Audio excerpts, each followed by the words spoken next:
An Arizona election director for Maricopa County was announcing the shutdown of over a third of polling places in the county.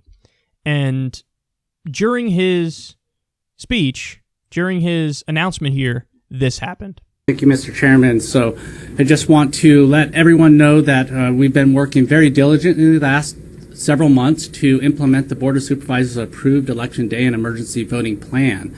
But in the last several weeks, there have been some issues with us being able to identify enough supplies, whether those be cleaning supplies, and then we also had some polling locations fall out over the last few weeks. So last night with the board, the board made a decisive action to approve a plan and give me the direction to be able to reduce the number of voting locations that we would then be able to provide those voters and those voting locations with the supplies they need, those cleaning supplies, those sanitation supplies that we can then disinfect those high-touch surfaces in those polling locations. So those voters, if they wanted to vote in person, they'd be able to have that polling location be available to them, and then our poll workers would be able to make sure that all those high-touch surfaces were cleaned. So what this plan does is that we had 229 polling locations available prior to the plan, and then after the board's vote, I went and performed an analysis to make sure that all those voters had 151 vote anywhere vote centers. We're taking this from those voters had 41 voting locations before these 151. Now they have 151 vote locations that they can choose from. And then with that, we're also going to be providing those voters with the options and the ability to, I'm sorry, I can't do this. Go ahead, Steve. Well, first... I'm sorry, I can't do this, is what he said. So listen, there's only two options there. One option is he thinks people are being put in danger by voting. And so any announcement outside of, hey, we're postponing this, he doesn't feel comfortable doing. That's one option. He thinks the virus will spread if they hold the vote, and so he's not comfortable with that. The other option is he knows he's partaking in voter suppression because what they're doing is shutting down over 3/4 of the polling places. Now, they're acting like, oh, because we don't have the cleaning supplies to deal with the other places, but it's a bigger risk the fewer polling places you have, because the fewer polling places you have means more people have to go to those polling places, which means bigger crowds of people at one time. If anything, it should be emergency. If you're going to have the vote, which you shouldn't because of the pandemic, you should have more voting places and disperse the crowds of people more so you keep the gatherings smaller. I mean, that's obvious. It doesn't make sense.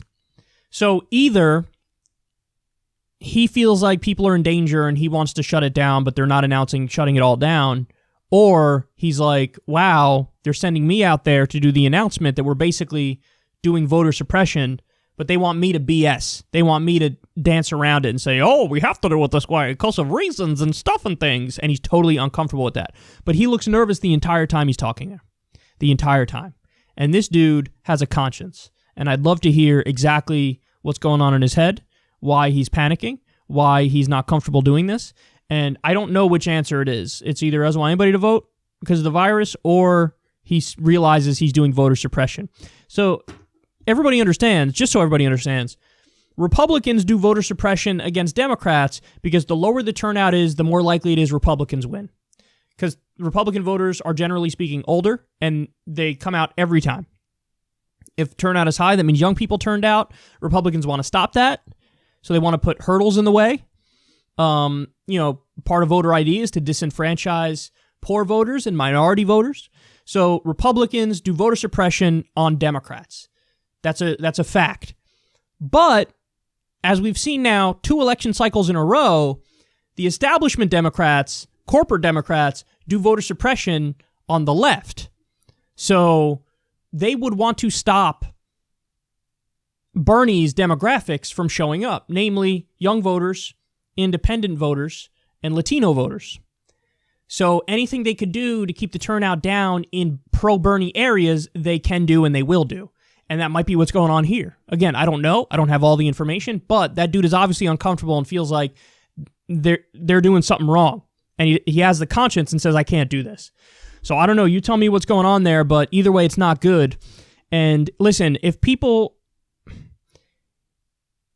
we had concern for human beings, you would postpone the voting. Two states postponed it already.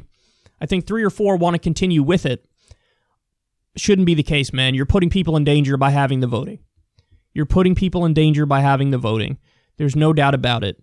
I would say this, if Biden had a big lead or Bernie had a big lead, you shouldn't have the votes. Look at what's happening in the rest of the world. Look at what's happening in Italy. The longer we drag our feet, the longer we don't quarantine, the worse off we're going to be. And voting, generally speaking, even if you have a lot of polling places, you're going to have big groups of people. By definition, you're going to have people touching, the same areas, similar things, and that's definitely going to spread the virus. So don't do it. Don't do it. But it looks like the people who are in charge of the elections just don't care.